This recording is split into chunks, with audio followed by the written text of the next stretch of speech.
with Carey and Farnham with a hit on Casey Bailey. At Farnham, he is one feisty player. There's a collision with Casey Bailey. Farnham went down. They wondering why there was no call on the play. Yeah, he's after somebody here. Now Johnson's a big body. That's an interference. Casey Bailey is going with Tony DeAngelo. Right. Wow. Oh, there we go. Tony DeAngelo doing a nice job. He's a fiery personality. And what happens is Farnham, I think, went after getting hit in the middle of the ice. And then Johnson's a big body. Johnson had 140 minutes in penalties last year with his Bridgeport team. So we got a little fireworks. This is old school, old time exhibition hockey.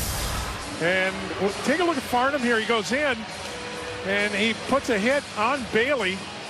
And he come back and Bailey says, oh yeah. And now what ends up here, in the meantime, away from the activity in the middle of the ice, Tony DeAngelo gets involved. And I'll tell you, he did a pretty good job, didn't he?